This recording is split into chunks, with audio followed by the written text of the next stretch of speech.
Some men get suspicious when they find lipstick on a collar. Me, I got suspicious when I found a second yoga mat. Not just any yoga mat. Mind you, hers was lavender, with sweat stains shaped like desperation and denial. This one was black, brand new, and it hadn't been rolled tight like a seasoned mat. It sat half open by the corner of the living room like it had seen too much too soon and regretted every minute of it. Now, unless the cat had suddenly developed an interest in downward dog, I had questions, and I intended to get answers. It started innocently enough. She'd been talking for weeks about how she wanted to reclaim her body, whatever that was supposed to mean. Personally, I thought she looked fine, beautiful even, but apparently, I wasn't the audience anymore. So I did what supportive husbands do. I got her a personal trainer for her birthday. I chose someone younger, leaner, charismatic, the kind of guy who could get her heart rate up in more ways than one. His name was Nico, and from the first moment she saw him, her laugh got 2 shades higher, her posture corrected itself like a reflex, and she touched her hair a little too often. I also noticed she stopped inviting me to her sessions, started showering right after, and her gym clothes started getting tighter while her excuses got looser. It's just sweat, she'd say. We were working on flexibility, she'd insist, as if yoga was synonymous with missionary. And it might have all slipped under the radar if it weren't for the damn mat. You see, I never saw him bring one. I checked the doorbell camera feed, no mat. And she never left the house with one either. So whose was it? I didn't ask. I didn't yell. I didn't accuse. I planned. I started playing dumb. I gave her space. I even told her I'd be working late more often, left my car in the parking garage, called a rideshare home, and started walking in at odd hours. Nothing. She was careful. That told me more than anything else that something was going on. Innocent people are sloppy. Guilty ones are meticulous. Her phone stayed face down, and her smile didn't quite reach her eyes when I kissed her. She was slipping, little by little, into someone I didn't recognize. I wasn't going to confront her, not yet. I wanted to see how far she'd fall if I handed her the rope. So I pulled a few strings. I had a buddy who worked in high-end security tech. He owed me a favor, so I got a few discreet cameras, tiny, heat-sensitive, and invisible to the untrained eye. One went in the living room, another in the hallway, one in the home gym, and the last one, well, that one went in the spot that mattered most, the mirror. It was one of those full-length things she insisted on mounting so she could check her form. I made sure it checked hers in more ways than one. Then I waited. Days passed. I smiled when she smiled, laughed when she laughed, and all the while, I watched the footage roll in like a ticking bomb. At first, it was normal. Stretches, squats, standard trainer-client routines. But then the touches got longer. The corrections more. Hands-on. He started showing up in tank tops so tight they looked painted on, and she'd wear leggings that weren't made for movement. They were made for suggestion. I noticed the way she'd linger when he adjusted her posture, how she'd bite her lip when he praised her progress. And I saw something else, too, something worse. She looked happy. Genuinely, joyfully happy in a way she never looked when she was with me. That stung. But pain is useful, it makes you precise. Then it happened. Tuesday, 11:38 a.m. I was in my office, sipping coffee, when my phone pinged with a motion alert. I watched in silence as Nico walked in wearing that same smug grin he always had. She met him at the door, hair down, cheeks flushed, not from cardio but anticipation. She wasn't even pretending anymore. No warm-ups. No stretches. Just her grabbing his hand, leading him to the gym like a prize she'd already unwrapped. They didn't even shut the door.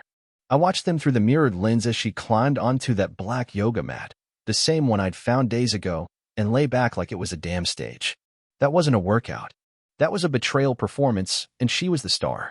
I didn't flinch. I just recorded. Every thrust, every moan, every whispered lie she thought no one would hear. And I knew exactly what I was going to do next. But I wasn't going to shout. I wasn't going to cry. No, that's what they expect. That's what she'd prepare for. I was going to invite our closest friends over for a fitness showcase. A little thank you event to celebrate her transformation. She were something tight. She'd smile through the guilt. And right when she'd start thanking me for being so supportive, I'd press play on the flat screen, streaming from my phone, full volume, full color, full exposure. Let's see how flexible her lies really are under the weight of every stare in the room. For a while, life kept its surface tension, like a glass of water filled just enough to bulge but not spill. From the outside, we looked like the perfect couple. She'd kiss me good morning, slap my butt playfully when I made coffee, text me midday with little heart emojis. To anyone looking in, we were still the glossy magazine spread version of love, all cozy sweaters and matching coffee mugs. I wanted to believe it too. God, I clung to it. But small things started pressing their thumbs into that perfect surface, tiny, almost invisible, but once you knew where to look, you couldn't unsee them. Like how her phone was never more than an arm's length away, even when she showered. How she started leaving the house after dinner with her gym bag, but came back without a hint of sweat, no flushed cheeks, no musky workout smell, just a little too much perfume, as if she was covering up something else. She started locking her car when it was parked in our own garage. She said it was habit, but the glove box was stuffed with receipts from restaurants I'd never been invited to, half a dozen new yoga studio memberships, and once, a crumpled movie ticket for a matinee on a Thursday afternoon when she was supposed to be leading a client workshop. When I asked her casually about her day, she'd tilt her head, smile a little too wide, and say just the usual, babe, and somehow that hurt worse than if she had snapped at me. There was something razor-thin behind her words, like a wire pulled tight just before it slices through. She began talking about personal space and how every woman needed a sense of her own identity outside her marriage. I agreed. I nodded like the idiot I was, pretending we were on the same page, pretending this was about yoga or career growth or whatever new podcast had put ideas into her head. She started using words like boundaries, said she needed time to focus on herself, but all that really meant was she needed time without me. Her social media, once a carousel of couple selfies and home-cooked meals, slowly shifted to abstract quotes about journeys and trusting the process, none of which ever mentioned me. One night, after she'd gone to bed early, I went to upload a funny photo of us from a vacation we took 2 years ago and realized she had restricted my account from tagging her. I stared at the screen for a full minute, trying to make sense of it, the cursor blinking like an accusation. Still, I didn't confront her. I told myself it was a glitch, a setting she hadn't noticed. Just like I told myself the new lingerie she bought was a self-love thing, even though she only ever wore it when I wasn't around. Or how she suddenly needed weekend retreats for mental clarity that always seemed to fall on dates when I was free to spend time with her.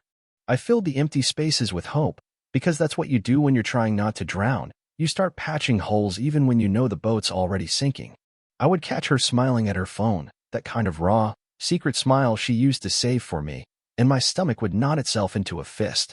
Once, I walked into the living room, and she quickly locked the screen, laughing nervously and saying it was just a meme a friend had sent. I wanted to ask which friend. I wanted to ask why she flushed so quickly, why her pulse jumped in her neck like a trapped bird. But I didn't.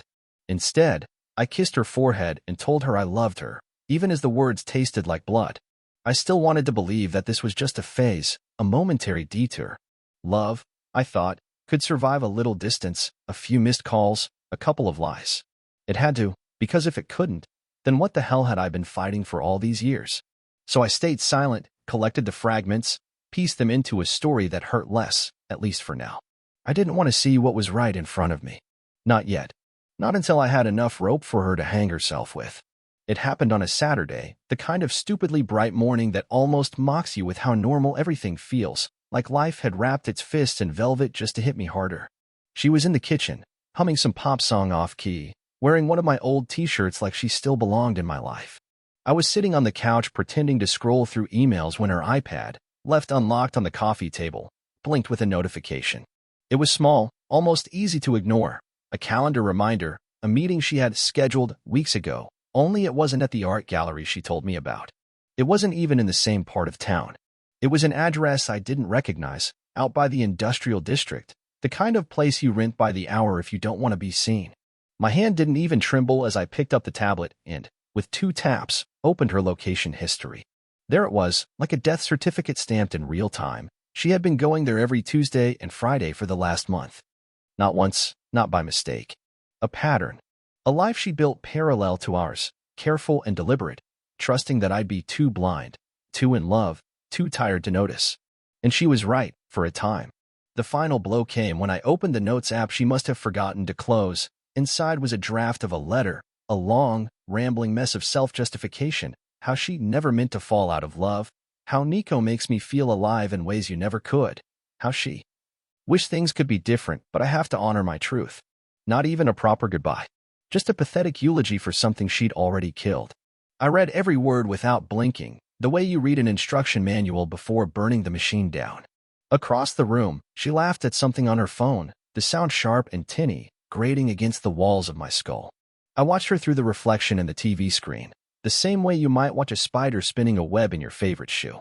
That was when something cold and solid snapped into place inside me, not rage, not sadness, but a brutal kind of clarity.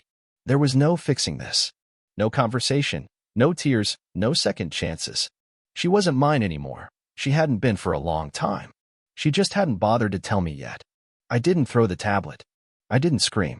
I set it back on the coffee table with the same carefulness you use to put down a bomb you can't defuse. I let the weight of it all settle in my chest, pressing everything else out, love, pity, fear, until only strategy remained. She didn't notice. She went on tapping away at her phone, scrolling, smiling, probably texting him something stupid about missing his touch or how she wished she could leave sooner. Maybe she even believed she'd get away with it, that she could slip into his arms without ever really facing me. Poor, dumb girl. I stood up, stretched casually, and told her I was going to run some errands. She kissed my cheek without looking up, her lips barely grazing my skin like an afterthought. I felt nothing. I grabbed my keys, got into my car, and drove 2 blocks down before pulling over to the curb.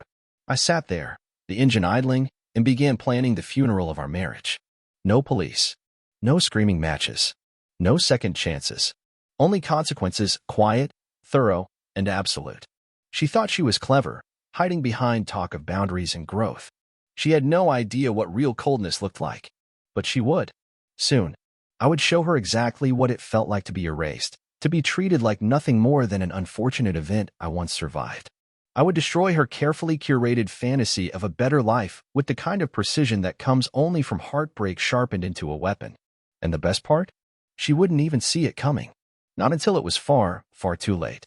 The beautiful thing about betrayal is that it makes you smarter, sharper, like blood sharpening a predator's teeth. I didn't rush. Rushing is for the desperate. I slowed everything down, moved deliberately, surgically, letting her marinate in her own lies while I stitched the net tighter around her with every passing day. The first thing I did was test her business retreat story, the one she wouldn't stop mentioning like a prayer she hoped would make itself true. I told her I wanted to surprise her with a spa package at the resort she claimed she was going to and asked for the booking details so I could have flowers sent to her room. Her eyes flickered for half a second, just long enough, and she said she hadn't booked it yet, that the girls were still working out the details. Of course, that was a lie. There was no retreat. I knew it before she even finished speaking, but I nodded, smiled, and kissed her forehead like the good little fool she thought I was. That same night, I logged into our shared airline account. We rarely used it, but old habits die hard, and checked recent bookings. Nothing in her name, nothing pending, not even a points redemption. I smiled to myself and moved on to phase 2, observation without interference. I checked our joint credit card statements first, because people like her, people who build new lives in the dark, they still leave financial footprints. Sure enough, there were charges she couldn't explain, late lunches at restaurants nowhere near her office, charges at boutique hotels on days she had supposedly been working from home, gas station stops across town when she was supposedly getting a massage. I didn't confront her.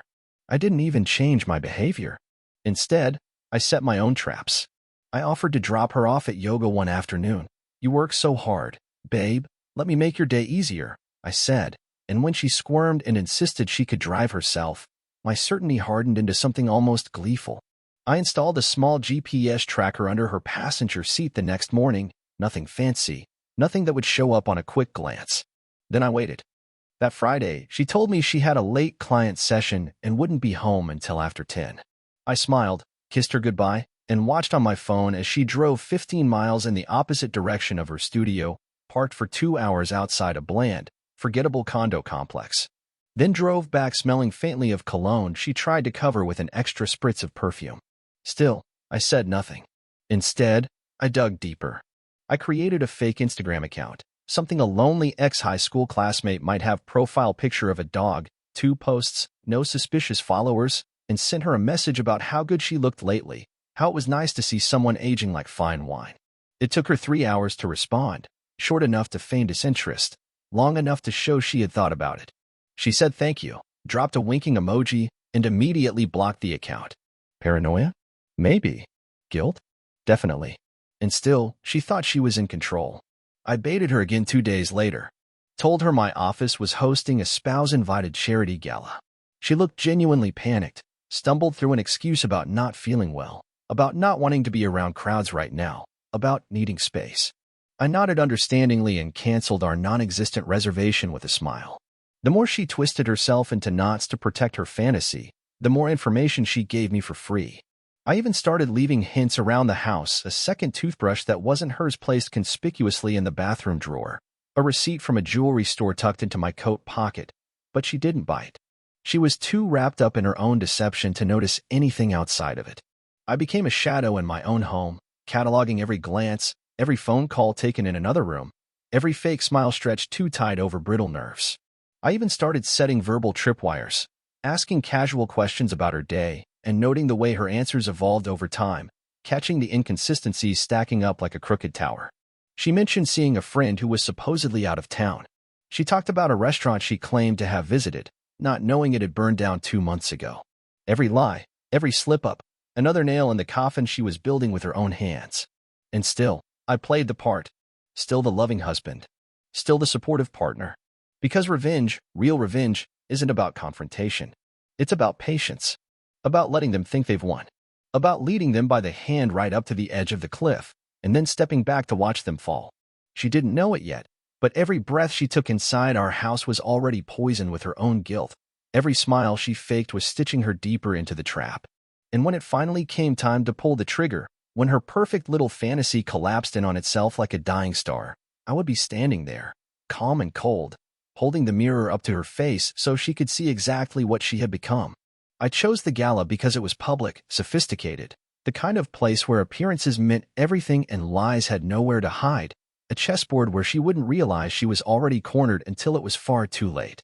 I told her I had pulled a few strings to get us a table, said it was important for networking, that it could help her growing business dreams. She beamed, unaware that she was walking straight into the news she had woven herself, and when she stepped into the grand ballroom that evening in her sleek black dress and those blood-red heels she had once worn only for me, I almost felt a flicker of pity, but it died quickly. We mingled. We smiled for photos. We laughed with acquaintances who all wore their masks just as well as she wore hers. And then, at precisely 8:30 p.m., as the speeches ended and the lights dimmed for the dinner service, I tapped my champagne glass gently and said I had a little something to share, just a short video to honor all the strong, committed partnerships in the room. And with a smooth flick of the wrist, I sent the signal to the AV technician I had bribed earlier that week. The screens around the room flickered from gold-lit logos to a silent clip. No audio, no cheap dramatics. Just cold, crystal-clear footage. Her, on that cheap, black yoga mat, pulling Nico down by the shirt, arching into him like she'd never once done for me in the past year, whispering things that needed no sound to be understood. The room went still, forks frozen halfway to mouths, wine glasses trembling slightly in the stunned silence as my wife's painted-on smile collapsed into something raw and terrified. For a moment she just stood there, blinking like a deer trying to outrun the headlights, before she finally turned to me, her mouth opening and closing as if words would save her. "It's not what you think," she gasped first, grabbing my arm like an anchor she had long since abandoned, her nails digging into my sleeve without even realizing it. I looked down at her hand with a detached curiosity, as if examining an insect that had crawled onto my jacket, and then I looked back up into her crumbling mask. "We were just talking. It's not serious. It just got out of hand," she stammered, her voice rising an octave, desperate for some footing, any footing, in a room that had already turned its collective back on her. I said nothing, just tilted my head slightly like a man considering whether to bother swatting a fly. Panic flickered across her face, and then the ugly shift came. The blame, sharp and fast like a cornered animal lashing out. "You never listened to me," she hissed under her breath, trying to keep her voice low even as people stared with open pity, open judgment. "You never made me feel wanted. You just expected me to be there," she snapped, tears now burning at the corners of her eyes, mascara threatening to run and take her dignity with it. I watched her unravel and still said nothing, just studied her with the cool detachment of a scientist observing a failed experiment.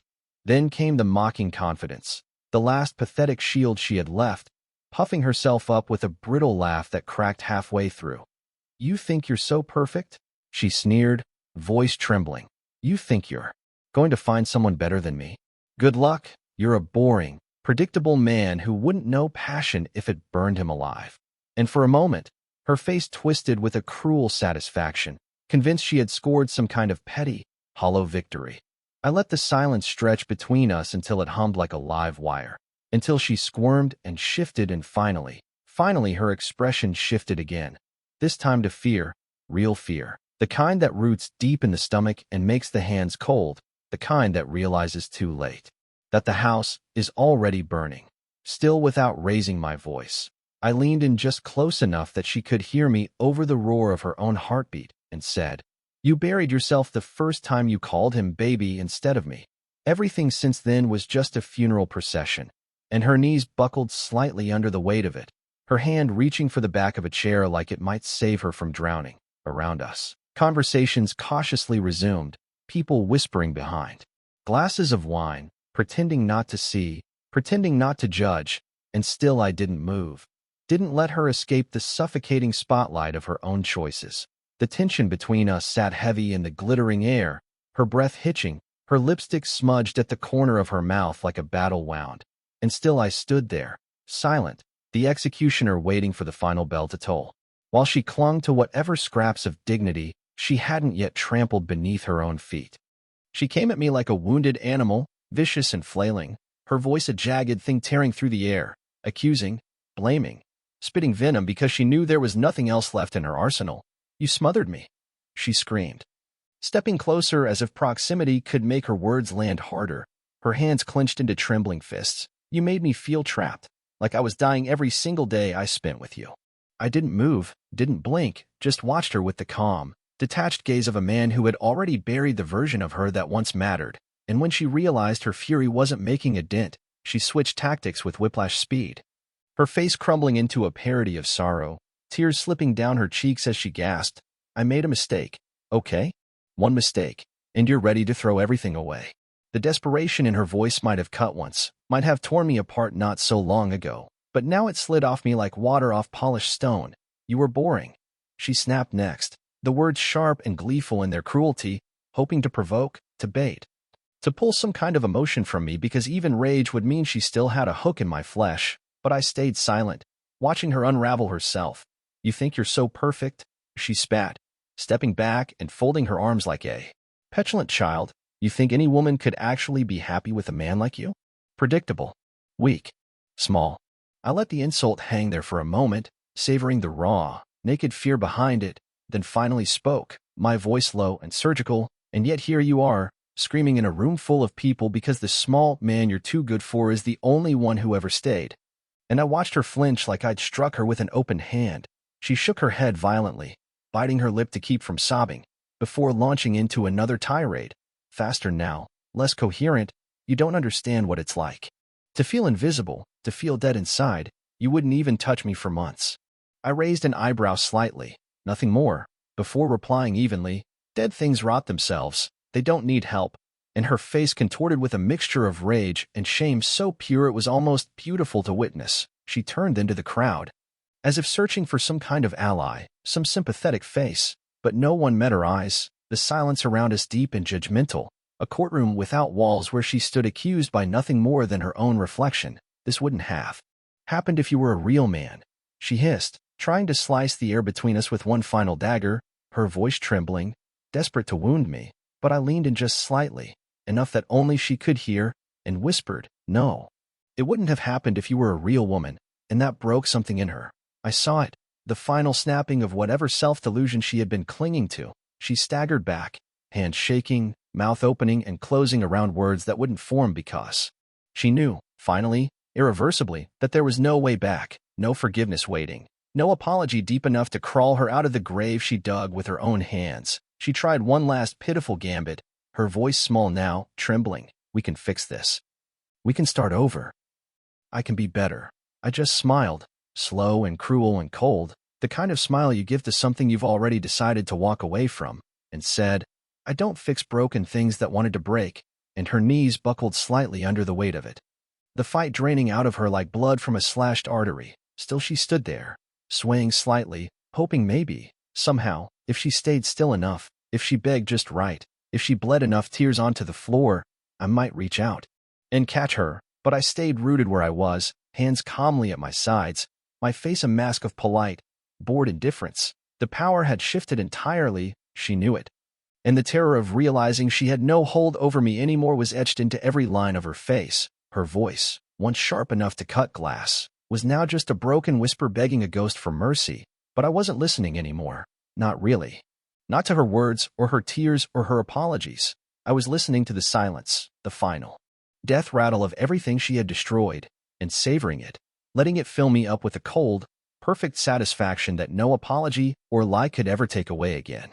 Revenge, real revenge, isn't loud. It's 1,000 silent cuts made with a surgeon's precision, and as she stumbled through the wreckage of her own exposure, still clinging to the hope that maybe things could be salvaged, I was already moving the pieces into place, building a quiet, merciless machine that would grind her down until there was nothing left but regret. The first move was financial.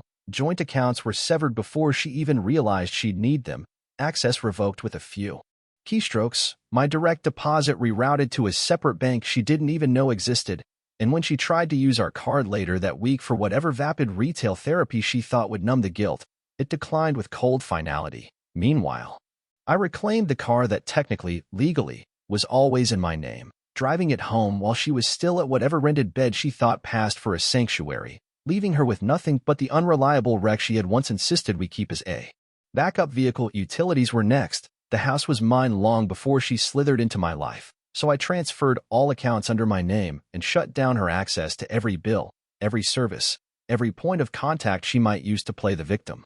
At the same time, I spent long nights assembling a dossier, screenshots, GPS logs, video clips, receipts, all neatly organized, each piece of evidence a brick in the wall I was building around her future. When it was ready, I sent it not with anger, not with commentary, but with a simple subject line, for your review, and delivered it directly to her parents, her siblings, her closest friends, the people she had leaned on, the ones she had lied to with practiced ease, all of them receiving simultaneously the same cold, incontrovertible proof of who their golden girl really was. No accusations, no pleading for sympathy, just facts laid bare in high definition, leaving no room for denials or dramatics. She tried, of course, called me hysterically, sent half a dozen messages about, how could you do this to me?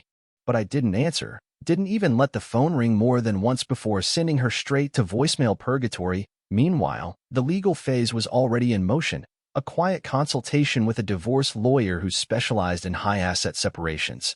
Someone who understood the importance of discretion and speed. Someone who assured me we would be filing first, seizing the initiative before she could concoct whatever sob story she was surely rehearsing. Custody was simple. We had no kids. Thank God. But the pets she had once claimed to love so much were mine now. The adoption papers signed solely in my name back when she thought small details like that didn't matter. She would lose them, too. Another piece of the life she thought she owned slipping from her fingers. I also reached out to her employer, not to slander her, not to beg for retribution, but to inform them, politely and formally, that certain activities she had engaged in during work hours, at work-sponsored retreats, might warrant a closer review of company policy. No accusations, just a few carefully chosen facts delivered through an anonymous legal tip that ensured HR would be very interested in asking her a few uncomfortable questions in the near future. Every move was timed, deliberate, each domino falling in sequence with the inevitability of gravity itself, and she still, somehow, thought she had time to negotiate, to plead, to twist the narrative into something that made her less of a monster, and me less of a man. She didn't understand that the war was over before she even realized it had begun, that by the time she looked up from the ruins of our life, she would find herself completely alone, abandoned not by cruelty but by the simple, unrelenting weight of her own actions. I wasn't interested in yelling or screaming or demanding apologies anymore. I was interested in erasure, in making sure that when she finally stumbled free of this slow-motion collapse, she would find that every door she might have run to was already locked, every bridge already burned, and every friendly face turned cold not by my words, but by the undeniable, radioactive truth of her own betrayal. She had built her new life on a fault line. and all I had to do was step back and let it collapse under the weight of its own rot. The collapse wasn't sudden like a thunderclap. It was slow, agonizing, a visible unraveling that stretched second by second into something almost beautiful in its destruction. It started at her parents' anniversary party, a gathering of family, friends, colleagues, all dressed to the nines, all smiling with the brittle tightness of people who knew something the guest of honor didn't. She clung to my arm when we entered, still playing the part, still wearing that practiced smile that once convinced me she was the safest place in the world, but now it barely masked the twitch at the corner of her mouth, the nervous glances she threw at the crowd as conversations dipped when she walked by, as old friends turned away, as cousins whispered behind cupped hands. Her father, usually the first to greet her with a bear hug and a booming laugh, gave her a stiff nod instead, his eyes heavy with the kind of disappointment that leaves scars deeper than anger ever could. She faltered. Just a half-step, but quickly masked it with a laugh that cracked on the edges and gripped my hand tighter, nails digging in, begging for some kind of silent reassurance I would not give. We moved deeper into the room, and that's when she saw them, screens set up innocuously near the stage, playing a rolling montage of family memories, weddings, birthdays, graduations, and then, buried among them like a landmine, there it was, a short, brutal clip of her and Nico, captured in crisp, undeniable detail. Flashed on the screen. No sound, no commentary, just the raw, searing image of betrayal framed like a portrait for everyone to see. Gasps rippled through the room like a physical force. Some people turned away in horror, others stared with morbid fascination. And she stood frozen, mouth slightly open, eyes darting wildly for an exit that no longer existed. For a moment she tried to laugh it off, a thin, brittle chuckle that died in her throat, mumbling something about a joke or deepfake, but no one was buying it. No one would save her now. Her mother shook her head slowly, a single tear rolling down her cheek, not for her daughter, but for the death of whatever image she had once cherished. Her best friend, former best friend now, walked right past her without a glance, choosing instead to come stand quietly next to me, a silent, brutal realignment of loyalty that struck deeper than any slap could. And then, as if perfectly timed by the cruel hand of fate, her phone buzzed in her clutch bag and she snatched it up desperately, as if salvation might be one message away, but instead her face crumpled as she read the short, cold line from Nico. This is too much drama for me. Lose my number. And just like that, whatever tattered dream she had been clinging to, the idea that at least she'd have him, shattered. She swayed slightly on her heels, her breath hitching, her hands trembling as she tried to find words that could fix this, that could stitch her life back together. But all that came out were stuttering half-sentences no one listened to anymore. She turned to me then, the last anchor she had left, her face raw and pleading, mouthing my name like a prayer. But I didn't move, didn't speak, didn't even blink. I stood there, hands calmly clasped behind my back, an immovable witness to her self-destruction, the living reminder that she had no one left to lie to, no one left to manipulate, no one left to save her from the wreckage she created. Her eyes darted wildly again, trying to find some foothold, some escape, but there was none. The walls had closed in, and she was finally, completely, beautifully trapped. The final crack came not with a scream, but with a sob, a deep, ugly, heaving sound that ripped from her chest as she sank onto the floor, heedless of the designer dress, heedless of the crowd around her, heedless of anything except the unbearable weight of her own exposed truth. She sobbed into her hands, shoulders shaking, snot and mascara smearing together into something pitiful and raw. And still I stood there, silent, unmoved, watching her crumble into nothing more than a memory of the woman she once pretended to be. And she saw it. She knew it, that my silence was not forgiveness, was not pity, but the final, chilling severance of everything she had ever been to me. I stayed there, the eye of the storm, letting her drown in her collapse, letting her feel every ounce of what she had thrown away. And when she finally lifted her shattered, tear-streaked face to mine, there was no hatred in her eyes, no defiance, only the hollow, broken realization that she had lost not because I shouted, but because I didn't even need to raise my voice to bury her completely. The moment shattered like glass the second her father, voice thick with a fury that rattled the chandeliers, demanded, "Is it true?" And her lips, quivering, parted but no sound came out. Only a broken whimper that somehow confirmed everything more than words ever could. And that was when the storm truly broke loose. I stood there, watching her crumble, while the room fractured into 1,000 tiny, electrified pieces, gasps slicing the air. cameras being subtly raised behind wine glasses. Whispers crackling like dry leaves underfoot. She spun toward me then, wild-eyed, desperate, her voice sharp and cracked as she screamed. You set me up. You trapped me.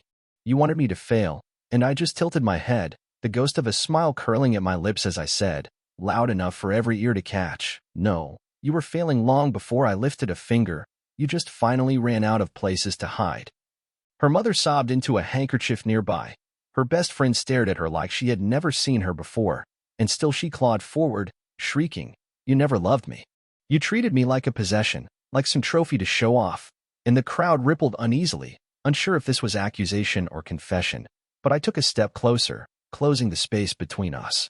Every word I spoke as precise as a scalpel cutting down to the rotten marrow. No, I treated you like you mattered, like you were worth something more than the cheap thrills you threw yourself at when things got hard, and you spat on it like it was never enough, and I saw it. Saw the way her face twisted, how her body trembled with the rage of someone who knows deep down they can't argue the truth. She tried again, throwing whatever shards she could find, her voice breaking. You were boring. Predictable. I needed more. I needed passion. And her father, face red with humiliation, turned his back on her then, shaking his head as if disowning her with a gesture. I took another step, forcing her to meet my eyes, refusing to let her retreat into another lie. Another excuse, and said, You didn't need passion. You needed validation. You needed someone who didn't know you well enough to see through the act. And the way she recoiled, like the words physically hit her, told me I had hit the raw nerve dead center. Her lover, Nico, the gutless parasite, tried to slink out through the side door. But her brother, who had once toasted our wedding, blocked his way with a look that promised pain if he took another step. Around us, people were muttering, some disgusted, some gleeful, a few pulling out their phones more openly now as. The public collapse spiraled into chaos. She turned back to me, tears streaking her makeup into grotesque rivers, her voice breaking into a high, desperate wail. You're just as bad. You're not innocent. You were never there for me. And I laughed then, not cruelly, but with the exhausted disbelief of a man realizing he had spent years bleeding for someone who would still call him selfish as she danced barefoot across the wreckage. I didn't raise my voice. Didn't need to, the weight of the moment pressing everyone into silence as I said. I was there every time you didn't even bother to show up. I built a life you didn't deserve, and you burned it for an afternoon of cheap attention, and it was over then, truly over, the last of the fight draining from her, leaving her a sobbing wreck in front of everyone she had once dazzled. People began to step in, half-hearted attempts to separate us, to salvage some thread of decency, but I was already done. Already pulling away with the calm grace of a man who knows he has won not through violence, but through truth. She reached out as if to stop me, one last pathetic, trembling grasp for a life she had already thrown away, but I sidestepped her. Without a word, walking past her, past the silent, horrified crowd, past the smirking coworkers and the averted gazes of her former friends, every step a nail in the coffin she had built with her own hands, and when I reached the door, I turned just once. Saw her crumpled on the floor in her designer dress, saw the way she looked at me, not with hatred, not even with anger, but with the wide, hollow-eyed terror of someone realizing they had not only lost everything, but that they were never going to get it back. And I smiled then, a real smile, one that needed no words, no anger, no pity, just the quiet, brutal satisfaction of final, absolute freedom. It didn't take long for the cracks to become craters in her life, for the illusion she had built to completely collapse under the weight of reality. The night after the party, her employer quietly terminated her due to concerns about workplace conduct. No dramatic firing, no shouting match, just a cold, polite letter and a severance package that barely covered her last car payment. Her so-called friends, the ones who had toasted our anniversaries and tagged her in smiling brunch photos, one by one blocked her, unfriended her, ghosted her as if her betrayal was contagious. She tried to post some thinly veiled quotes about healing and forgiveness online, but the comments section turned on her with a speed that almost felt surgical. And soon she took the account down entirely. In town, she became a ghost, the woman everyone used to know but no one wanted to be seen with, the kind of woman who made mothers pull their children closer and old friends suddenly need to be somewhere else. Nico vanished almost immediately, predictably.